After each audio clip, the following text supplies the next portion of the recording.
ذوالحجہ کا مہینہ اسلامی اعتبار سے 12واں مہینہ ہے اور اس سال کا آخری مہینہ ہے۔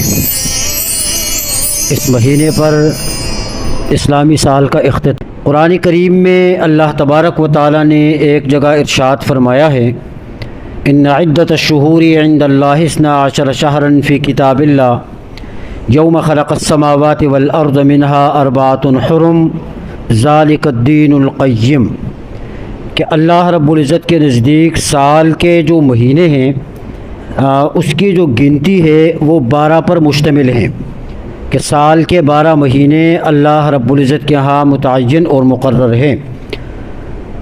اور پھر اللہ پاک نے فرمایا کہ منہا 4 حرم، ان 12 مہینوں میں 4 مہینے عزت اور احترام والے ہیں، ذالک الدین القیم، اور فرمایا کہ یہی بالکل سیدھا راستہ ہے، یہ بالکل سیدھا دین ہے، اس کے اندر کسی قسم کی کوئی کجی اور ٹیڑھا پن نہیں ہے۔ فلا تظلموا فیہن انفسکم، اور یہ جو سال کے 12 مہینوں کی گنتی ہے اس حوالے سے تم اپنے اوپر ظلم نہ کرو۔ اب اس کی تفصیلات حدیث پاک میں ہیں، بخاری و مسلم کی حدیث ہیں۔ پیغمبر پاک صلی اللہ علیہ وسلم نے ارشاد فرمایا، ان الزمان قد استدار کہیئتہ یوم خلق اللہ السماوات والارض السنۃ 12 شہرا منها 4 حرم 3 متوالیات ذو القعدۃ وذو الحجۃ والمحرم ورجب مضر الذی بین جمادی و شعبان۔ یہ تفصیل اس حدیث میں آپ صلی اللہ علیہ وسلم نے بیان فرمائی ہے کہ ان الزمان قد استدار کہیئتہ یوم خلق اللہ السماوات والارض، کہ جس دن اللہ نے زمین اور آسمان کو پیدا کیا تو زمانہ اس وقت اپنی اصلی حالت پر گھوم کر آ گیا ہے، کہ جس دن اللہ نے زمین اور آسمان کو پیدا کیا۔ اب زمین اور آسمان کو اللہ پاک نے جس دن پیدا کیا تھا اس دن سال کے مہینوں کی تعداد 12 رکھی ہے، یہ مطلب ہے اس کا۔ منہا 4 حرم، 4 مہینے 12 مہینوں میں عزت اور حرمت والے ہیں، احترام والے ہیں۔ ان 4 مہینوں کی زمانہ جاہلیت میں بھی عزت ہوتی تھی، احترام ہوتا تھا، اور آج کل بھی ہے، لیکن فرق یہ ہے کہ زمانہ جاہلیت میں یعنی اسلام سے پہلے کے عرصے میں ان 4 مہینوں کے اندر حکم یہ تھا کہ بھائی تم جنگ نہیں کرو گے، قتال تم نہیں کرو گے، اس چیز کی ممانعت تھی۔ اس امت کے اندر آ کر وہ ممانعت تو ختم ہو گئی، لیکن ان مہینوں کی جو عزت ہے اور جو احترام ہے، جو عظمت ہے، اسلام نے اس عظمت کو اپنی حالت کے اوپر باقی رکھا۔ منہا 3 متوالیات، آپ صلی اللہ علیہ وسلم نے فرمایا کہ یہ جو عزت والے مہینے ہیں ان میں 3 مہینے پے در پہ ہیں، ذوالقعدہ یہ والا، اس کے بعد ذوالحجہ آنے والا، اور والمحرم اگلا مہینہ، یہ 3 مہینے پے در پہ ہیں۔ ورجب مضر الذی بین جمادی و شعبان، اور چھوٹا مہینہ جو ہے یہ رجب کا ہے جو جمادی الثانی اور شعبان کے درمیان میں ہے۔ یہ 4 مہینے عزت اور حرمت والے ہیں۔ قرآن کریم کی آیت میں اللہ پاک نے اس کا ذکر کیا، اور اسی طریقہ سے پیغمبر پاک صلی اللہ علیہ وسلم نے حدیث پاک میں بھی اس کا تذکرہ فرمایا ہے۔ اب یہ جو مہینہ ہے ذوالقعدہ کا تو ختم ہونے والا ہے، ابھی ایک آدھ ہی دن باقی ہیں، اس کے بعد ذوالحج کا مہینہ شروع ہونے والا ہے انشاءاللہ العزیز۔ ذوالحج کہتے ہیں حج والے مہینے کو۔ اس مہینے کی اسلامی تاریخ میں ایک بہت بڑا نام ہے اور بہت بڑی عزت ہے۔ جس طریقہ سے رمضان المبارک ایک نمایاں مہینہ ہے، اسی طریقہ سے ذوالحج کا مہینہ یہ بھی بڑا ایک نمایاں مہینہ ہے، اور اس کے اندر جو احکامات ہیں وہ بھی بڑے عجیب ہیں۔ وہ جو احکامات متوجہ ہیں نا اس مہینے کے شروع کے دنوں میں یا اس مہینے میں، وہ سال کے 11 مہینوں میں کسی مہینے میں وہ حکم متوجہ نہیں ہے۔ باقی مہینوں کے اندر اگر آدمی اس کے اوپر عمل کرے گا تو اتنا ثواب نہیں ملے گا۔ بعض اعمال تو ایسے ہیں کہ سرے سے ثواب ملے گا ہی نہیں، یعنی دوسرے مہینوں کے اندر اگر وہ عمل کرے تو اسے شریعت نے عبادت ہی نہیں کہا، لیکن بعد ایسے ہیں کہ اگر وہ دوسرے مہینوں کے اندر بھی کریں ثواب کچھ تو مل جائے گا، لیکن مستقل ایسا نہیں ملے گا جس طریقے سے ذوالحج کے مہینے کے اندر ہیں۔ اب اس مہینے کی جو خصوصیات ہیں اس کے اوپر آپ توجہ فرمائیں۔ 5 خصوصیات ایسی ہیں کہ جو باقی کسی مہینے کو اللہ پاک نے عطا نہیں فرمائی، جن میں سے سب سے پہلی جو خصوصیت ہے وہ اس مہینے کے پہلے 10 دنوں کو حاصل ہے، جو پہلا عشرہ ہے۔ پہلے عشرے کو بڑی خصوصیت حاصل ہے۔ اب جس طرح رمضان کا گزرا نا مہینہ، رمضان کے آخری عشرے کو بہت بڑی فضیلت حاصل ہے، اس کا مقابلہ سال کا کوئی دن نہیں کر سکتا، اور خاص طور پر جو طاق راتیں ہیں ان کی تو فضیلت ہی بہت زیادہ ہے۔ جس طرح رمضان کے آخری عشرے کو اللہ پاک نے فضیلت عطا فرمائی ہے اور طاق راتوں کو فضیلت عطا فرمائی ہے، اسی طریقہ سے اس ذوالحج کے مہینے کے شروع کے 10 دنوں کو فضیلت حاصل ہے۔ نمبر 1 تو یہ۔ نمبر 2 دوسری فضیلت یہ ہے، خصوصیت اس مہینے کی، کہ اس مہینے کے شروع کے جو 10 دن ہیں ان میں جو 9واں دن ہے، 9 تاریخ ہے، 9 ذی الحجہ، اس کو یوم عرفہ کہا جاتا ہے۔ یوم عرفہ کی فضیلت آ گئی ذوالحج کے حصے میں۔ یہ سال کے باقی مہینوں میں کسی مہینے کی 9 تاریخ کو یوم عرفہ نہیں کہا گیا، اور یہ فضیلت کسی مہینے کو نہیں حاصل ہوئی۔ تیسری خصوصیت اس مہینے کی یہ ہے کہ ذوالحج کی 9 تاریخ سے تکبیرات تشریق کا اس میں اہتمام کیا جاتا ہے۔ اللہ اکبر، اللہ اکبر، اللہ اکبر وللہ الحمد۔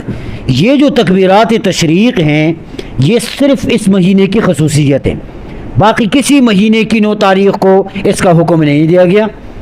اور چوتھی خصوصیت اس مہینے کی یہ ہے کہ اس مہینے کی 10 تاریخ کو اللہ کی طرف سے مہمانی مسلمانوں کو عطا ہوئی اور عید الاضحیٰ کی مشروعیت ہوئی۔ عید الاضحیٰ، عید کا دن رکھا گیا، یہ بھی باقی مہینے کی کسی مہینے کی 10 تاریخ کو عید الاضحیٰ نہیں ہے۔ کتنی خصوصیت ہو گئی؟ 4 ہو گئی۔ 5ویں خصوصیت اس مہینے کی یہ ہے کہ اس مہینے کے اندر اللہ پاک نے قربانی کا حکم دیا ہے۔ اب یہ حکم باقی کسی مہینے میں نہیں۔ اب یہ 5 خصوصیات آ گئی آپ کے سامنے جو اس مہینے کو حاصل ہیں اور شروع کے دنوں کو حاصل ہیں۔ میں نے عرض کیا کہ باقی کسی مہینے کے اندر اس کا حکم نہیں دیا گیا۔ آپ سال کے 11 مہینے دیکھیں، باقی 11 مہینوں کے شروع کے 10 دنوں کی تاکید نہ کسی قرآن کی آیت میں ہے اور نہ پیغمبر پاک صلی اللہ علیہ وسلم کی کسی حدیث کے اندر ہے۔ فضیلت نہیں ہے۔ ہاں، نفلی عمل آدمی اپنے اپنے حساب سے جتنا کرتا جاتا ہے ثواب اسی کے بقدر اللہ پاک عطا فرما دیتا ہے، لیکن اتنی تاکید نہیں ہے۔ دوسری جو خصوصیت میں نے آپ سے عرض کیا کہ باقی مہینے کے اندر اگر آدمی کرے بھی تو وہ سرے سے عبادت نہیں ہے، یعنی 9 تاریخ کو یوم عرفہ ہے۔ اب عرفے کی فضیلت اور خصوصیت آ گئی ذوالحج کے مہینے کے حصے میں۔ میدان عرفات میں 9 تاریخ کو حاجی حضرات جمع ہو جاتے ہیں اور حج کا سب سے بڑا رکن ادا ہوتا ہے، وقوف، وہاں پر قیام کرنا، وہاں ٹھہرنا، یہ عرفات کے میدان کا عمل ہے۔ آج بھی میدان عرفات موجود ہیں، سال کے 11 مہینے موجود ہیں، 12 مہینے موجود ہیں، ایون ذوالحجہ کی 9 تاریخ سے ہٹ کر اور کسی تاریخ میں بھی آدمی چلا جائے میدان ہے۔ اس میدان میں جانا کوئی عبادت نہیں ہے، اس میں ٹھہرنا کوئی عبادت نہیں ہے، جبل رحمت پر چڑھ جانا کوئی عبادت نہیں ہے، مسجد نمرہ کی زیارت کرنا کوئی عبادت نہیں ہے، مسجد نمرہ میں جا کر نماز پڑھنا، ہاں نفل نماز ثواب مل جائے گا، لیکن یہ باقی دنوں میں میدان عرفات میں جا کر ٹھہر جانا نہ حکم ہے اور نہ عبادت ہے۔ ذوالحج کے مہینے کی 9 تاریخ کے علاوہ اور کسی تاریخ میں چلا جائے بندہ پھر بھی یہی حکم ہے، یہی بات ہے، کوئی عبادت۔ لیکن 9 تاریخ کو آدمی وہاں پر چلا جائے، حاجی وہاں پر چلا جائے، وہاں پر قیام کرے، وہاں پر ذکر کرے، وہاں پر اللہ کی طرف متوجہ ہو جائیں، شریعت نے اس کا حکم دیا ہے اور یہ عبادت ہے، اور یہ عبادت آئی ہے صرف ذوالحج کے مہینے کے حصے میں۔ پیغمبر پاک صلی اللہ علیہ وسلم نے ارشاد فرمایا کہ جو حاجی یوم عرفہ کو میدان عرفات میں جاتا ہے، جس دن اللہ میدان عرفات کے گناہ گاروں کو جہنم کی آگ سے آزادی دیتا ہے نا، اس سے زیادہ کسی دن میں اتنے گناہ گاروں کو جہنم سے خلاصی نہیں ملتی۔ بڑی بات ہے۔ دعا فرمائیں لاکھوں کے حساب سے جو آج وہاں جمع ہے، حج کے لیے گئے ہیں، اللہ ان کے حج کو قبول کریں، اور ان کی دعاؤں میں اللہ ہمیں بھی شامل کر کے ہمارا بھی حصہ بنا دے، اور ہمیں بھی بار بار اپنے گھر بلانے کا انتظام کر کے اللہ ہمیں بھی توفیق نصیب فرمائے۔ یہ عمل ہے۔ اسی طریقہ سے میں نے عرض کیا کہ ذوالحج کے مہینے میں عمل عبادت عید الاضحیٰ، اب یہ جو عید الاضحیٰ ہیں یہ ذوالحج کے مہینے کے حصے میں 10 تاریخ کو ہے، 11 کو ہے، 12 کو ہے، 3 دن ہے نا، 10 11 12 3 دن ہے، اس لیے اس کو بڑی عید کہا جاتا ہے۔ وہ جو عید الفطر ہے وہ چھوٹی عید، وہ ایک ہی دن ہوتی ہے، لیکن عید الاضحیٰ یہ 3 دن ہے۔ یہ باقی کسی مہینے کی 10 11 12 کو عید نہیں ہے، یہ ذوالحج کے حصے میں یہ فضیلت آ گئی ہے۔ اسی طریقہ سے ایک عمل اور ہے قربانی کا، وہ بھی اسی مہینے کا حصہ ہے، وہ بھی باقی کسی مہینے کے اندر نہیں ہے۔ 1,00,000 جانور ذبح کرے بندہ، 10 جانور ذبح کرے بندہ، جو قربانی کا حکم اس مہینے میں ہے اور جو اس مہینے کی 10 11 12 کو جانور قربان کرے گا، اس پر جو ثواب ہے، جو عبادت ہے، وہ باقی کسی مہینے کے اندر جانور ذبح کرنے سے وہ ثواب نہیں ملتا۔ ہاں نفلی ثواب تو مل جائے گا، نفلی صدقے کا ثواب مل جائے گا، لیکن قربانی کرنے کا ثواب نہیں ملے گا۔ یہ اتنا بڑا عظیم عمل رسول اکرم صلی اللہ علیہ وسلم نے فرمایا کہ جو آدمی قربانی کرے اخلاص کے ساتھ کریں، اللہ کی رضا کے لیے کرے، جانور کے گلے پر جب چھری رکھتا ہے نا، خون کا قطرہ بعد میں گرتا ہے، گناہ اللہ پہلے معاف کر دیتا ہے۔ یہ عمل یہ اس مہینے کا حصہ ہے، باقی کسی مہینے کے اندر نہیں ہے۔ تو یہ تو فضیلت آ گئی آپ کے سامنے کہ ذوالحج کے مہینے کو اللہ رب العزت نے جو خصوصیات عطا فرمائی ہیں، یہ خصوصیات سال کے باقی کسی مہینے کے حصے میں نہیں آئی۔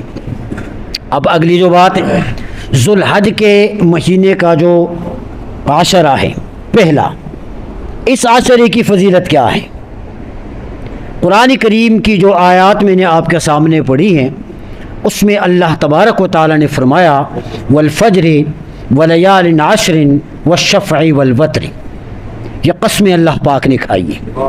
والفجر، فجر کی قسم، ولیال عشر، 10 راتوں کی قسم، والشفع، جفت کی قسم، والوتر، اور طاق کی قسم، یہ قسمیں اللہ رب العزت نے کھائی ہیں۔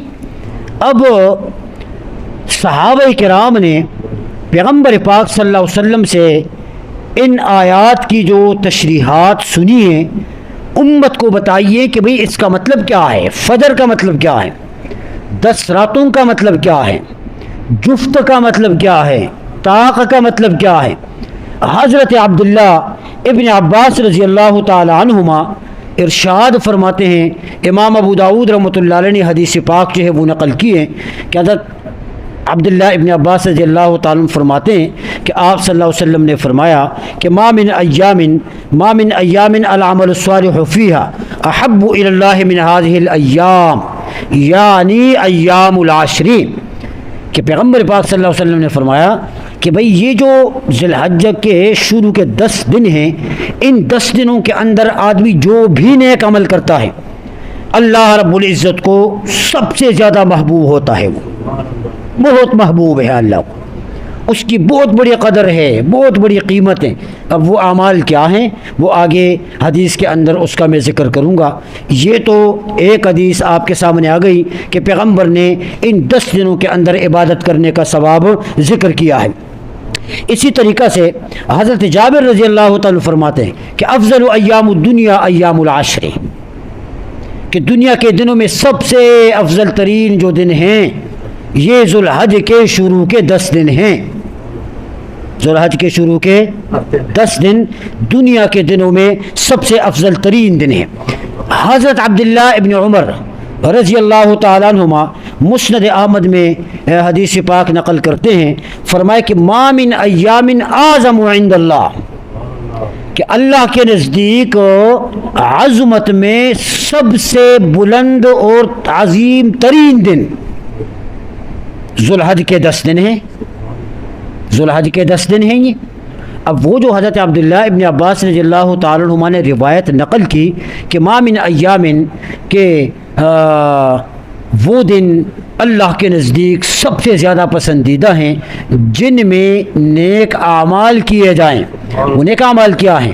عبداللہ ابن عمر رضی اللہ تعالیٰ عنہ فرماتے ہیں کہ وہ نیک اعمال یہ ہیں کہ پیغمبر پاک صلی اللہ علیہ وسلم نے فرمایا فَأَكْثِرُوا فِيهِنَّ التَّكْبِيرَ وَالتَّهْلِيلَ وَالتَّحْمِيدَ، کہ تم ان 10 دنوں میں کثرت کے ساتھ اللہ کی کبریائی بیان کیا کرو۔ تکبیر، اور وہ تکبیر کیا ہے؟ اللہ اکبر، اللہ اکبر، لا الہ الا اللہ واللہ اکبر، اللہ اکبر وللہ الحمد، جو میں نے کہا تکبیرات تشریق۔ التحمید، اللہ کی حمد بیان کیا کرو، الحمدللہ، الحمد، اس بات پر اللہ پاک کا شکر ادا کرے کہ اللہ تو نے یہ زندگی عطا فرمائی، یہ وقت عطا فرمایا، اور قربانی کرنے کی طاقت عطا فرمائی، اور جسمانی قوت اپنی عبادت کی عطا فرمائی۔ ان تمام چیزوں کو جمع کر کے الحمدللہ، اللہ تیرا شکر ہے، تیری حمد ہے، تیری تعریف ہے۔ تحلیل، لا الہ الا اللہ، لا الہ الا اللہ، یہ نیک اعمال ہیں۔ پیغمبر پاک صلی اللہ علیہ وسلم نے ان اعمال کو کرنے کا حکم دیا ہے کہ بھی تم اس مہینے کے شروع کے 10 دنوں کے اندر اللہ کی طرف متوجہ ہو کر اللہ کی عبادت کرو، اللہ کو یاد کرو۔ اور جس طرح میں نے شروع میں عرض کیا کہ ذوالحج کا مہینہ اسلامی سال کا تتمہ اور خلاصہ ہے، آخری مہینہ ہے۔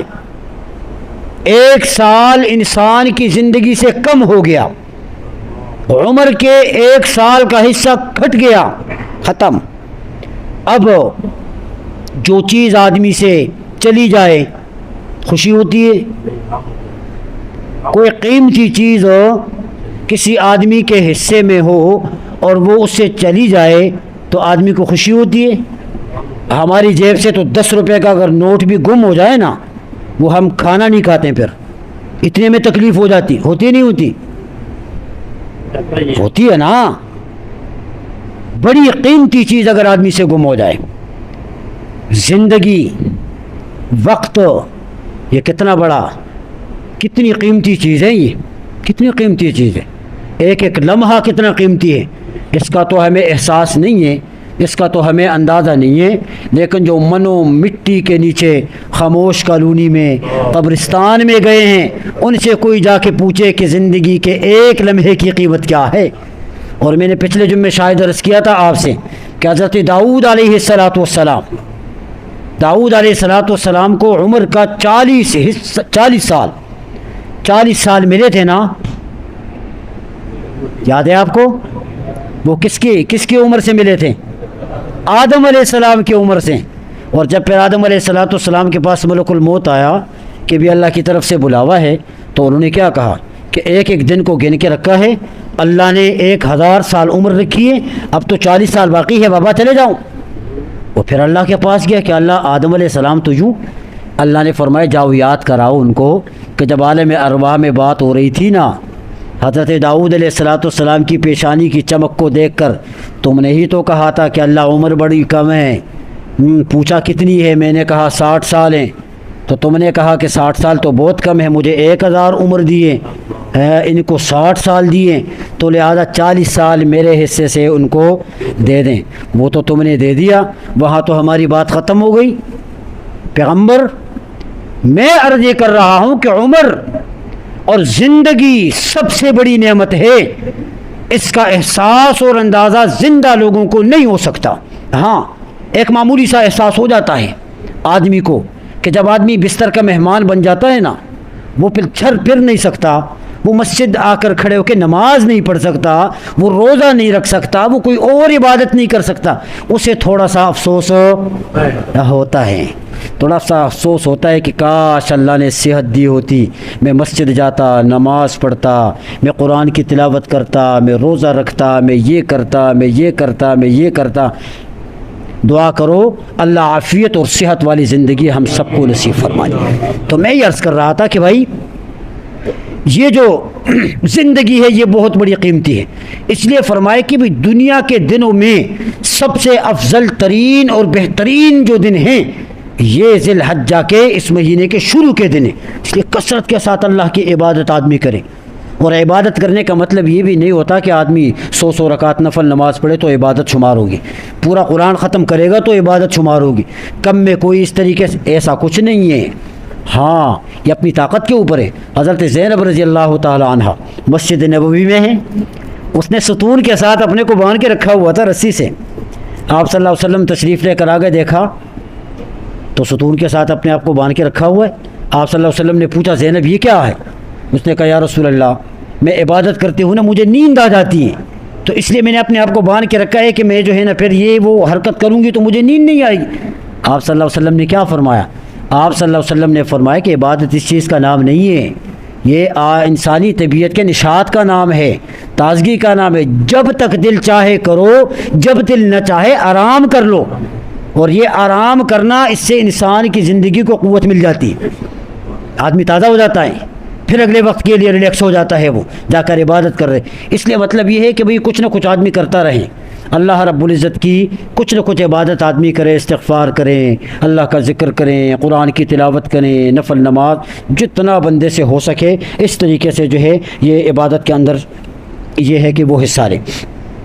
اس مہینے کے اندر شروع کے جو 10 دن ہیں اس میں روزہ رکھنا یہ بھی نیک عمل ہے، اور اس مہینے کے شروع کے 10 دنوں میں روزہ رکھنے کا ثواب کتنا ہے؟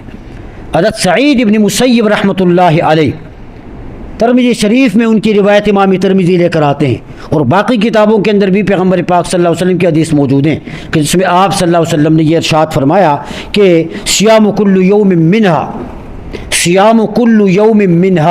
بصیام کل سنۃ وقیام کل لیلۃ منہا بقیام لیلۃ القدر، کہ بھائی ایک دن کا روزہ رکھنا اس کا ثواب اتنا ہے جیسا کہ آدمی پورا سال روزہ رکھتا رہے۔ ایک دن روزہ رکھنے کا ثواب پورے سال کے روزے رکھنے کے برابر ہیں، اور ایک رات عبادت کرنے کا ثواب لیلۃ القدر والی رات کی عبادت کے برابر ہیں۔ اب وہ ثواب تو نہیں ملے گا جو لیلۃ القدر کی عبادت کا ہے، وہ تو ایک الگ شان ہے، اس کا تو حساب ہی کوئی نہیں، لیکن ثواب باقی راتوں سے زیادہ ہے۔ ثواب کی کثرت کی طرف پیغمبر پاک صلی اللہ علیہ وسلم نے اشارہ کیا کہ بھی نفلی ایک دن روزہ رکھو، اس کا ثواب ایسا ہے جیسا کہ پورا سال نفلی روزہ رکھا۔ اب پورا سال کون رکھ سکتا ہے؟ نہیں رکھ سکتا۔ اس امت پر اللہ پاک نے رحم کا معاملہ کیا، یہ ہمارے ساتھ اللہ پاک کی طرف سے کرم نوازی ہیں۔ پچھلی امتوں کی 1000 سال عمریں ہوا کرتی تھی، 2000 ہوتی تھی، 10,000 سال عمریں ہوا کرتی تھی۔ تبھی تو پیغمبر پاک صلی اللہ علیہ وسلم نے جب بیان کیا نا کہ بنی اسرائیل میں ایک شخص تھا، پورا 1000 سال اس کی عمر تھی، وہ دن کو روزہ رکھتا تھا، رات کو کھڑے ہو کے عبادت کرتا تھا، اور روزے کی حالت میں جا کے کافروں کے ساتھ جہاد بھی کیا کرتا تھا۔ صحابہ کرام نے جب سنا نا وہ عمل کے بڑے حریص تھے، بڑے حریص تھے عمل کے، کہ بھی کسی طریقے سے کوئی عمل مل جائے نا ہم اس کے اوپر عمل کریں۔ وہ انگلیاں نہیں کرتے تھے، کریتے نہیں تھے، وہ عمل کی نیت سے پیغمبر پاک کی طرف متوجہ ہوتے تھے کہ بھی کوئی بات کسی وقت ایسی ارشاد فرما دیں کہ فوری ہم اس کے اوپر عمل کر جائیں، ہمیں ثواب مل جائے۔ تو صحابہ کرام نے پوچھا یا رسول اللہ، آپ فرماتے ہیں کنتم خیر امت، تم بہترین امتوں، سب سے پہلے تم ہی جنت میں جاؤ گے، تمہارے ساتھ اللہ نے جنت کے یہ وعدے کیے ہیں، ہم تو یہ فضیلتیں سن سن کر خوش ہو رہے ہیں کہ ہم ہی کائنات کے سب سے اچھے لوگ ہیں۔ دوسری طرف آپ یہ فرماتے ہیں کہ بھئی 1000 سال کی عمریں تھیں، دن کو عبادتیں، جہاد، روزہ، رات کو عبادتیں. ہماری عمریں کیا ہیں؟ 60 سال، 70 سال، 80 سال. ہماری تو بڑی کم عمریں ہیں. پھر تو ہماری عبادتیں ان سے بڑی کم ہو گئی. عبادتیں کم ہو گئی. وہ تو ہم سے بڑھ گئے. وہ تو ہم سے عبادت میں، ثواب میں وہ آگے چلے گئے. پھر ہمارا کیا بنے گا؟ اور یہاں رک کے میں ایک بات عقیدے کی عرض کر رہا ہوں. آج کل صحابہ کرام کی کردار کشیاں ہو رہی ہیں. صحابہ کرام کی عزت اور ناموس پر حملے ہو رہے ہیں. جی کہتے ہیں فلاں کتاب میں لکھا ہے، فلاں تاریخ نے یوں لکھا، فلاں تاریخ نے یوں لکھا، فلاں صحابی کے بارے میں یوں لکھا. تم صحابہ کو تاریخ کے صفحات میں دیکھتے ہو. صحابہ کتابی اور تاریخی شخصیات نہیں ہیں، صحابہ قرآنی شخصیات ہیں. تاریخ کچھ بھی کہیں، صحابہ کی فضیلتیں اللہ نے قرآن میں بیان کی ہیں. تم تاریخ کا سہارا لے کے ڈھونڈتے ہو. تاریخ نے یوں کہا، امیر معاویہ کو یوں کہا، عمر ابن عاص کو یوں کہا، ابو سفیان کو فلاں فلاں فلاں فلاں. تم صحابہ کا مقابلہ کرو گے؟ تم صحابہ کی جیبوں کی تلاشیاں لوگے؟ بابا صحابہ اونچی شخصیات ہیں، امت کے لوگ ان کا مقابلہ نہیں کر سکتے. اب اگر کوئی آدمی یوں کہیں کہ عمر کے حساب سے اگر عمل کو دیکھا جائے تو بہت سارے صحابہ ایسے گزرے ہیں کہ جن کی عمریں ہم سے کم تھی، کم عمر میں دنیا چھوڑ کے چلے گئے، شہید ہوئے، فوت ہوئے، دنیا سے چلے گئے. اور امت کے لوگوں کی عمریں ان سے زیادہ. مثال کے طور پہ ایک آدمی کو اللہ نے 80 سال عمر دیے جو اس امت کا بندہ ہے، 60 سال عمر دیے، 70 سال عمر دیے، اور ایک صحابی 30 سال کی عمر میں شہید ہو جاتا ہے، 20 سال کی عمر میں دنیا سے چلا جاتا ہے. تو اب اگر کوئی آدمی یہ اعتراض کرے کہ جنت ملے گی عمل پر، جنت ملے گی عبادت پر، جنت ملے گی نیک اعمال پر، تو مجھے بتائیں ذرا وہ جو 20 سال کی عمر میں صحابی دنیا کو چھوڑ کے چلا گیا ہے، اس کی عمر تو 20 سال ہوئی، اس کی جتنی عبادتیں تھی وہ اسی عمر کے بقدر ہوئی. اور اس امت کے 80 سال کے بندے کی عبادت 20 سال کے صحابی کی عبادت سے زیادہ ہوئی نہیں ہوئی؟ بولو یار. 80 سال کا بندہ نماز پڑھتا ہے، 20 سال کا بندہ نماز پڑھتا ہے، 20 سال کی نمازیں زیادہ ہیں یا 80 سال کی؟ 80 سال آدمی روزہ رکھتا ہے، 20 سال آدمی روزہ رکھتا ہے، تو 20 سال کے روزے زیادہ ہیں یا 80 سال کے؟ 80 سال میں قرآن کے ختم کرتا ہے بندہ، 20 سال میں قرآن کا ختم کرتا ہے، تو 80 سال کے ختم زیادہ ہوں گے یا 20 سال کے؟ بولتے کیوں نہیں آپ؟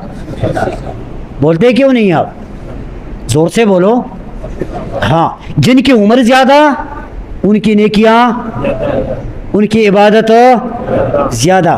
تو کیا خیال ہے اگر کوئی آدمی یوں کہے کہ میری 80 سال عمر کی عبادتیں، میں 20 سال کے صحابی کی عبادت سے میری عبادت زیادہ ہے؟ کوئی آدمی اگر یوں کہیں تم جنت کو لیتے ہو عمل کے حساب سے، عمل کے حساب سے دیکھتے ہو؟ بابا نہیں، صحابہ عمل کے حساب سے جنت میں نہیں جائیں گے. ہم صحابہ کو عمل کے ترازو میں نہیں تولیں گے. صحابہ کو احترام ملا ہے، عزت ملی ہے، مقام ملا ہے صحبت پیغمبر کی وجہ سے کہ صحابی نے ایمان کی حالت میں ایک لمحے کے لیے پیغمبر کے چہرے انور کی جو زیارت کی ہے نا، 80 سال کے بزرگ کی عبادت سے وہ ایک لمحہ زیادہ قیمتی ہے. صحابی کو اس ترازو میں دیکھا جائے، اس تناظر میں دیکھا جائے، تو میں یہ عرض کر رہا ہوں کہ یہ جو امت پر اللہ پاک نے رحم فرمایا ہے نا، کچھ راتیں ہمیں ملی ہیں، کچھ دن ہمیں ملے ہیں کہ بھی تم ان راتوں میں عبادت کرو، ان دنوں میں عبادت کرو. تمہاری عمریں کم ہیں، تمہاری زندگی کا عرصہ کم ہے، لیکن یہ جو تھوڑی عبادت تم کرتے رہو گے، اس سے تمہاری زندگی کی عبادتوں میں اللہ اضافہ کرے گا، اضافہ کرے گا. پھر اس وقت آدمی کو احساس ہو جائے گا، اندازہ ہو جائے گا کہ بھئی میں نے جو نفلی روزہ رکھا تھا یہ تو مجھے اس کا ثواب مل رہا ہے، میں نے جو نفلی عبادت کی یہ تو اس کا ثواب مل رہا ہے، ادھر سے ثواب آ رہا ہے، ادھر سے ثواب آ رہا ہے۔ تو یہ ثواب جب اس وقت ملے گا نا، اس وقت آدمی کہے گا کہ کاش میں ایک لمحہ بھی ضائع نہ کرتا، اللہ کی عبادت کرتا۔ اور میں اس کی مثال دیا کرتا ہوں کہ یہ منڈیاں ہیں، منڈیاں بچت بازار ہیں، اس طرح آج کل لگتے ہیں نا بازار، منڈیاں لگتی ہیں، وہاں پر چیزیں سستی مل جاتی ہیں دکانوں کے مقابلے میں۔ لوگ جاتے ہیں بازاروں میں، بچت بازاروں میں جاتے ہیں، منڈیوں میں جاتے ہیں، چونکہ وہاں پر چیزیں سستی مل جاتی ہیں، پیسے کم لگ جاتے ہیں، چیز اچھی آ جاتی ہے۔ یہ ثواب کی منڈیاں ہیں، یہ جو دن ہیں اللہ نے یہ بازار لگا دیے ہیں کہ بھئی تم جاؤ خریدو، کچھ نہ کچھ لے کے آؤ گے نا، میری طرف لے کے آؤ گے، میں زیادہ پر اس کو تبدیل کر دوں گا، زیادہ ثواب تمہیں عطا کر دوں۔ تو اس لیے فرمایا کہ بھئی ایک دن کا روزہ، اس کی مثال ایسی ہے کہ آدمی پورا سال روزہ رکھے اور ایک رات کو قیام کرے، جیسا کہ پورا، ایک روایت میں کہ پورا سال آدمی قیام کرے، کتنا ثواب ملے گا، اور ایک روایت میں کہ لیلۃ القدر کے برابر۔ دعا فرمائیں کہ اللہ ہمیں عبادت کی توفیق نصیب فرما دے۔ آخر میں ایک مسئلہ، ذوالحج کے مہینے کی جو شروع کی 10 راتیں یا 10 دن ہیں، اس میں ناخن اور بال کاٹنے کا مسئلہ ہے۔ حضرت ام سلمہ رضی اللہ تعالیٰ عنہ ارشاد فرماتی ہیں، امام مسلم رحمۃ اللہ علیہ نے حدیث پاک ذکر کی ہے، فرمایا کہ آپ صلی اللہ علیہ وسلم نے ارشاد فرمایا، اذا رأیتم ہلال ذی الحجہ، جب تم ذی الحجہ کا چاند دیکھو، واراد ان یضحی، واراد احدکم ان یضحی، اور تم میں سے کوئی ایک آدمی قربانی کرنے کا ارادہ رکھتا ہو، فلیمسک عن شعرہ واظفارہ، تو اسے چاہیے کہ وہ اپنے ناخن نہ کاٹیں اور اپنے سر کے، داڑھی کے، مونچھوں کے، بغل کے اور زیر ناف یہ بال وہ نہ کاٹیں۔ یہ حدیث پاک ہے کہ بھائی جو آدمی قربانی کرتا ہے اس کے لیے حکم یہ ہے کہ وہ اپنے ناخنوں کے بھی نہ کاٹے اور اپنے بال بھی نہ کاٹے۔ یہ حکم فرض نہیں ہے، یہ واجب نہیں ہے، یہ ایک مستحب عمل ہے، مستحب ہے، پہلی تاریخ سے شروع ہوگا یہ حکم۔ اگر کوئی آدمی قربانی کرنے کا ارادہ رکھتا ہو بہتر ہے، ثواب اسے ملے گا کہ وہ اپنے ناخن وغیرہ نہ کاٹے، اپنے بال وغیرہ نہ کاٹے۔ لیکن اگر کوئی آدمی قربانی کرتا ہے اور وہ کاٹ بھی دے ناخن، بال، تو اس کی قربانی کے اوپر کوئی فرق نہیں پڑے گا، کوئی اثر نہیں پڑے گا، اس کی قربانی ہو جائے گی، بہتر ہے۔ اور جو قربانی نہیں کرتا اس کے لیے ویسے بھی حکم نہیں ہے، اس کے لیے ویسے بھی حکم نہیں۔